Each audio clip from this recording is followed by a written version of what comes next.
I have been on film sets of all different sizes during my 11-year filmmaking career. Here are 5 things that I have learned are important for successful shoots. 1 is none. This idea comes from the US Navy SEALs, and the whole sentence is 2 is 1 and 1 is none. What this means is you need backups. This means everything: cameras, audio equipment, lights, even your plans. If you have just one and it stops working, what are you going to do? For example, if you bring just one camera to a shoot because there's no room for a 2-camera setup and that camera stops working or it refuses to come on, what are you going to do? How we solve for this situation is, in addition to our dream camera, we also hire another camera of comparable quality that may be cheaper, so that we always have a backup on standby in case something goes wrong with our A camera. This way, we don't have to worry about losing our shoot day. The idea of 1 is none is easier to understand with hard drives. If you bring only one hard drive to a shoot and it gets full before the day's work is complete, you're in trouble. Anyone who has ever worked with computers for even a few months knows that it is of life or death importance that you have multiple backups.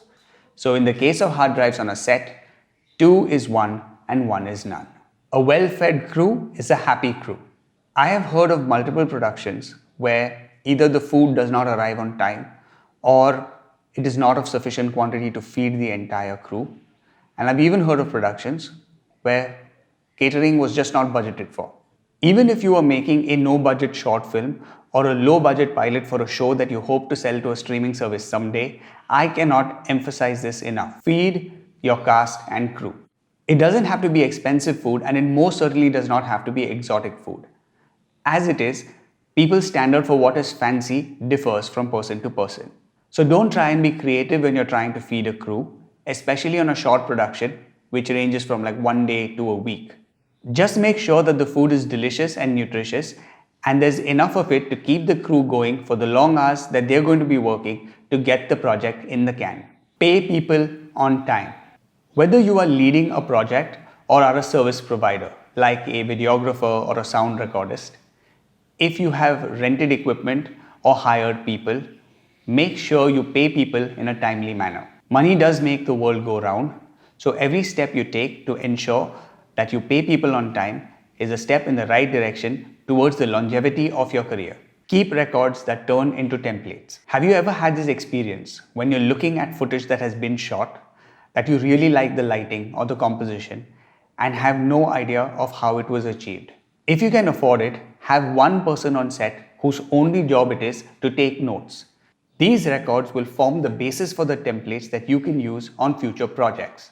For example, if you're shooting green screen in a small studio, you know the minimum distance the talent has to be away from the backdrop so that you don't have to spend a lot of time cleaning that green cast in post-production. When you're on an outdoor shoot in the middle of the day, you know you need extra crew members to hold up that diffuser so that your talent is not lit by harsh overhead sunlight. Checklists make a shoot go smoother. I cannot tell you how many times a checklist has saved my life. If we are bringing our own equipment to the shoot, it helps to maintain a checklist of all the equipment we've brought to that shoot. That way, at the end of a very long day, we don't need to remember to pick up the tripod that was not used because we shot handheld the whole day, simply because it's on the checklist, so we know that we have to pick it up before we leave. Bonus tip: keep experience records. Every time you finish a project, update your records with everything that went right on a shoot as well as everything that went wrong. This includes budgeting. Did you budget enough time as well as money to get the shoot done in the way you wanted? Update your personnel files.